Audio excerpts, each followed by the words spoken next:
Last time इस topic के and में लाइट चली गई थी, तो सेल्फ इंडक्शन ये था कि अगर एक कॉइल में करंट फ्लो कर रहा हूँ, इस करंट के चेंज होने पर इसमें फ्लक्स चेंज होगा और इसमें करंट इंड्यूस होगी। जो करंट इंड्यूस होगी वो ओरिजिनल करंट के ऑपोजिट होगी डायरेक्शन में। ये जो इंड्यूस करंट जनरेट हो रही है, दिस वन, इसकी वजह से ओरिजिनल करंट का फ्लो अफेक्ट होगा, इंटरप्ट होगा, रेजिस्ट होगा। तो हम चाहते हैं कि किसी भी वायर में इंड्यूस करंट कम से कम जनरेट हो। इसके लिए हम एक ऐसा वायर बनाते हैं जिसमें ये सेल्फ इंडक्शन कम से कम हो। ऐसे वायर को कहते हैं नॉन इंडक्टिव वायर।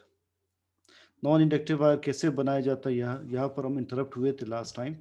देखिए, एक वायर में करंट फ्लो कर रहा है फ्रॉम लेफ्ट टू राइट, ये करंट फ्लो करते हुए इसके अगेंस्ट इंड्यूस करंट जनरेट हो रहा है, जो कि इनिशियल करंट को अपोज करेगा।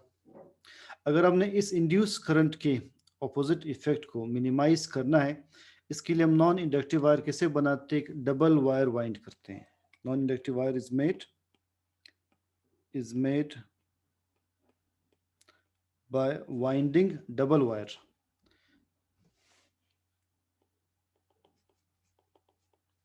Bye winding double wire. Double wire कैसे वाइंड करेंगे, अब देख लीजिए मैंने डबल वायर शो किया है। इस वायर के दो लिम्स हैं। अपर लिम में current left to right move कर रहा है, लोअर लिम में current right to left move कर रहा है। जो ऊपर वाले करंट की वजह से इंड्यूस करंट प्रोड्यूस होगा वो लेफ्ट की तरफ होगा। नीचे वाला करंट की वजह से जो इंड्यूस करंट प्रोड्यूस होगा वो राइट की तरफ होगा। इन दोनों इंड्यूस्ड करंट्स के डायरेक्शंस अपोजिट हैं, इनके मैग्नेटिक फील्ड्स अपोजिट हैं, ये आपस में कैंसल करेंगे, जिसकी वजह से ओवरऑल इंड्यूस्ड करंट मिनिमम होगा। जब ये आपस में करंट कैंसल करेंगे, so there would be minimum induced current और ओरिजिनल करंट का फ्लो ज़्यादा अफेक्ट नहीं होगा। तो एक वायर को डबल वाइंड करने से, इंड्यूस्ड करंट को मिनिमाइज करने से जो वायर आप बनाते हैं इसे नॉन इंडक्टिव वायर कहते हैं। आज का मेन टॉपिक है एसी जनरेटर। जो अभी अकेडमी में लाइट जाती है और हम जनरेटर ऑन करते हैं, या घरों में लाइट जाती है हम जनरेटर ऑन करते हैं, इसी ही को एसी जनरेटर कहते हैं। इस जनरेटर का काम किस तरह से होगा आज हमने ये समझना है। So AC generator is a device जो कि मैकेनिकल एनर्जी को कन्वर्ट करता है इलेक्ट्रिकल एनर्जी में। How it is converting mechanical energy into electrical energy? A device that converts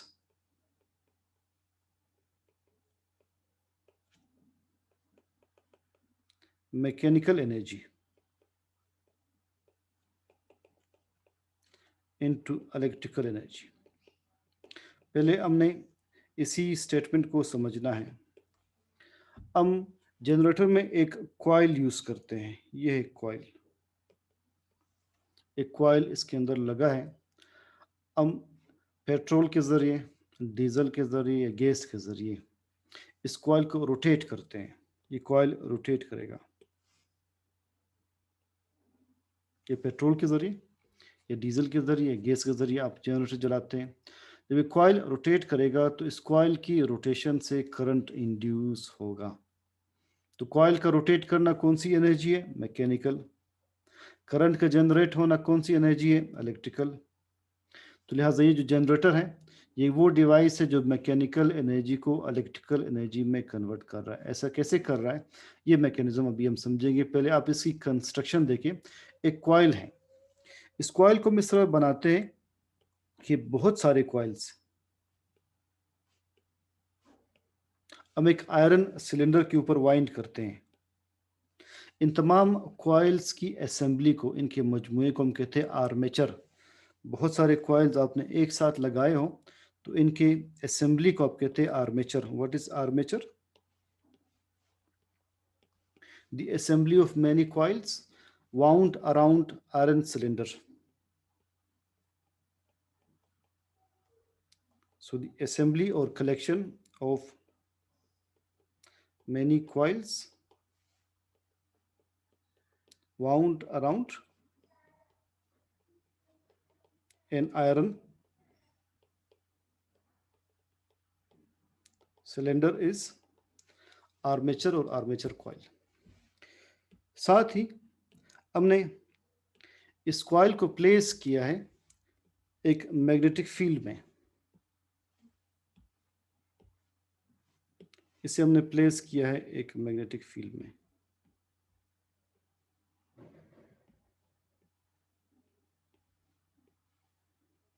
ये मैग्नेटिक फील्ड में प्लेस्ड है। इस मैग्नेटिक फील्ड के इनसाइड जब कॉइल रोटेट करेगा तो मैग्नेटिक फ्लक्स चेंज होगा, करंट इंड्यूस होगा। फ्लक्स कैसे चेंज होगा ये अब हम पढ़ेंगे पूरा मैकेनिज्म एक और डायग्राम से। इस कॉइल के साथ दो रिंग्स हैं, S and S dash, S S dash. इन्हें कहते हैं स्लिप रिंग्स, स्लिप रिंग्स। ये स्लिप रिंग्स कॉइल की रोटेशन को फैसिलिटेट करने के लिए है। जब कॉइल रोटेट करता है तो ये रिंग्स जो है इसे फैसिलिटेट करते हैं। तो स्लिप रिंग्स क्या करते हैं, they facilitate rotation of coil, they facilitate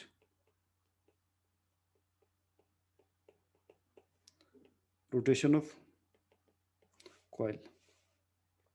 दो ब्रशेस लगे हैं जो आपने ग्रीन में देख रहे हैं, से सी डैश या अक्सर बी डैश से हम लिखते हैं, B dash. These are carbon brushes, carbon brushes. Carbon brushes के साथ वायर्स लगे होते हैं। एक वायर यहाँ से निकलेगा, जो जनरेटर से दो तारें निकलती है, वो एक बी से निकलेगी, एक बी डैश से निकलेगी।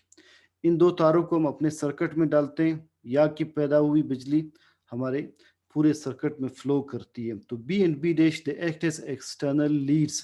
एक्सटर्नल लीड्स मैंने बताया था गैल्वेनोमीटर में कि ये वो पॉइंट्स है कि जहाँ से हम किसी भी डिवाइस की दो तारें निकलती हैं। So carbon brushes they act as the two current leads, as the two current leads। यानी यहाँ से दो तारें निकलती है जो कि आप मेन सर्किट में डालते हैं। तो एक कॉइल जो कि मैग्नेटिक फील्ड में प्लेस्ड है, और मैग्नेटिक फील्ड मोस्टली हम किसी इलेक्ट्रोमैग्नेट से हासिल करते हैं। इलेक्ट्रोमैग्नेट मैं एक्सप्लेन करूंगा। साथ ही दो स्लिप रिंग्स है जो कि कॉइल की रोटेशन को फैसिलिटेट करने के लिए हैं, और B and B dash carbon brushes है जो कि करंट लीड्स के तौर पर काम करते हैं। हम किसी तरह इस कॉइल को रोटेट करते हैं by some means, by using petrol, diesel और गैस। जब एक कॉइल रोटेट करेगा तो फ्लक्स चेंज होगा और करंट इंड्यूस होगी। So rotation of coil, this changes flux and hence current is induced। how is current induced, ये पूरा मैकेनिज्म आपको एक और डायग्राम से क्लियर होगा। ये डायग्राम देख लिया। अब इसमें जो एरो हेड है ये मैग्नेटिक फील्ड को शो कर रहे हैं। इसमें मैं कॉइल की डायरेक्शन शो करता हूँ। सपोज ये कॉइल है, कॉइल की इनिशियल पोजीशन ये है, ये जो एरो हेड मैं शो कर रहा हूँ ये कॉइल को शो कर रहा है। कॉइल इनिशियली कॉइल की ये पोजीशन है, फ्लक्स चेंज नहीं हो रहा तो करंट जनरेट नहीं हो रहा। अब जैसे कॉइल रोटेट करेगा, कॉइल की रोटेशन इस तरह से होगी कि कुछ देर के बाद कॉइल की पोजीशन ये आ जाएगी। पहले इसमें कोई लाइन पास नहीं हो रही थी, अब 3 लाइंस पास हो रहे हैं, तो फ्लक्स चेंज होगा। जब फ्लक्स चेंज होगा करंट एकदम से मैक्सिमम हो जाएगा, इंड्यूस्ड करंट प्रोड्यूस होगा। फ्लक्स चेंज होगा तो इंड्यूस्ड करंट जनरेट होगा।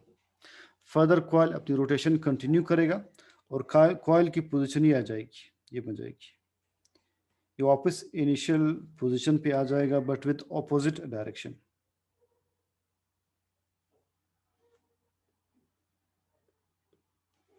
Again there is no change of flux, लिहाजा करंट क्या होगी, करंट वापस मैक्सिमम जो हो गई थी वापस करंट मिनिमम हो जाएगी।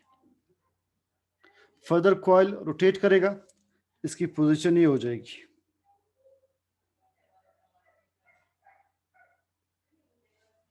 अगेन फ्लक्स इसमें प्रोड्यूस हो रहा है, फ्लक्स चेंज हो रहा है। अब 3 लाइंस पास हो रही, तो अगेन करंट मिनिमम से मैक्सिमम हो जाएगा, but in the opposite direction. In which direction? अब देखिए इसकी डायरेक्शन ये हो जाएगी, ये था, अब डायरेक्शन ये होगी। ऑपोजिट डायरेक्शन में करंट जनरेट होगा। Why opposite? अब अगर आप देख ले बी और डी को कंपेयर कर ले, बी में डायरेक्शन कॉइल की ये है, डी में ऑपोजिट है। तो लेंज लॉ के मुताबिक अब कॉज रिवर्स कर ले, करंट की डायरेक्शन रिवर्स होगी। उसमें हम क्या कर रहे थे, लूप को राइट की तरफ मूव कर रहे थे, करंट लेफ्ट की तरफ जनरेट हो रहा था। लूप लेफ्ट की तरफ, करंट राइट की तरफ। यहाँ पर भी आप देख ले, अगर कॉइल राइट की तरफ है तो करंट की डायरेक्शन जो भी होगी, कॉइल की इस पोजीशन के लिए करंट की डायरेक्शन रिवर्स हो जाएगी। अब कॉइल मजीद रोटेट करके वापस अपने इनिशियल पोजीशन पे आ जाएगा। जब इनिशियल पोजीशन पर आ जाएगा डायग्राम ई में, तो करंट वापस मिनिमम हो जाएगी। तो ई में करंट वापस मिनिमम हो जाएगी, मैक्सिमम से वापस मिनिमम हो जाएगी। अब आपने एक बात ऑब्जर्व की कि कॉइल की एक रोटेशन में ये होगी एक रोटेशन, इसे आप गौर से देखें।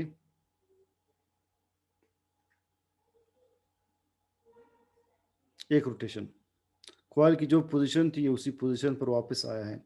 कॉइल की एक रोटेशन में करंट 2 बार अपनी डायरेक्शन चेंज कर रहा है। एक बार ये प्लस हाफ में आ रहा है, फिर माइनस हाफ में। ऐसा करंट जो एक रोटेशन में 2 बार अपनी डायरेक्शन चेंज करे, इसे ऑल्टरनेटिंग करंट कहते हैं। What is alternating current? Current that changes its direction twice in one cycle. Current that changes its polarity. Polarity means direction or sign. Polarity or direction twice in one cycle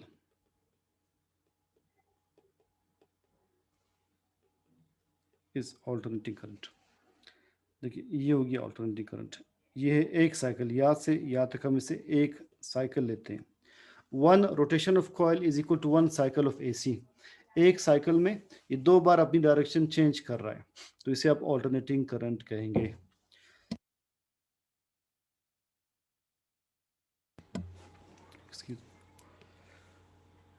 See from diagram A to E.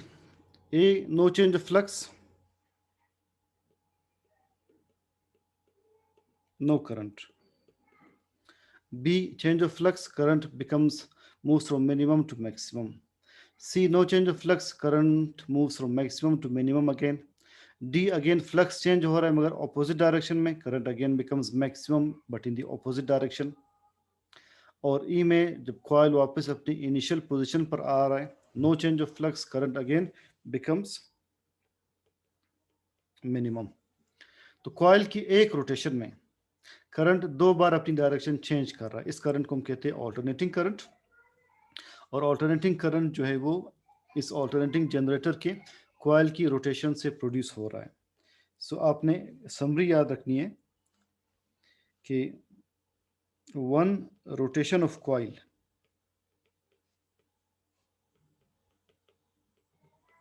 Is equal to 1 cycle of AC या alternating current. इसी पर chapter 16 सारा का सारा based है। Let's relate to this one again. Coil rotate करेगा by some means, coil की rotation पर फ्लक्स चेंज होगा, कॉइल की हर पोजीशन पर फ्लक्स डिफरेंट होगा। तो एक रोटेशन के दौरान कॉइल की पोजीशंस क्या क्या हो सकती हैं, वो मैंने आपको इस केस में बता दी। देखिए एक रोटेशन को हमने डिस्कस किया है, और एक रोटेशन में करंट ट्वाइस अपनी डायरेक्शन चेंज कर रहा है, ऐसे करंट को हम कहते हैं ऑल्टरनेटिंग करंट। एक और वर्ड यूज किया है इलेक्ट्रोमैग्नेट। अगर कोई कंडक्टर में से आप करंट पास कर लें, जब आप किसी कंडक्टर में से करंट पास करते हैं, तो हमने लास्ट चैप्टर में पढ़ा था इसके अराउंड मैग्नेटिक फील्ड प्रोड्यूस होगा। अब ये कंडक्टर कहलाता है इलेक्ट्रोमैग्नेट। अगर मैग्नेटिक फील्ड मैग्नेट की बजाय किसी कंडक्टर से प्रोड्यूस हो तो उस कंडक्टर को हम इलेक्ट्रोमैग्नेट कहते हैं। Why electromagnet? इसलिए कि ये जो कंडक्टर है ये मैग्नेटिक फील्ड जनरेट कर रहा है। तो electromagnet, it is a conductor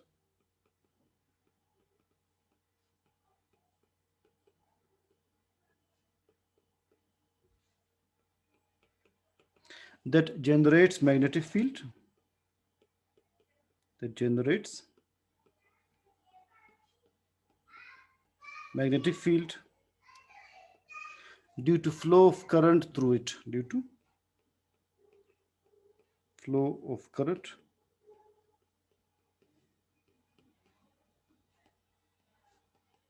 through it।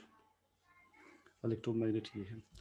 तो यहाँ तक आज आप देख ले। इसमें डीसी मोटर कल के टॉपिक में होगा, DC motor and DC generator.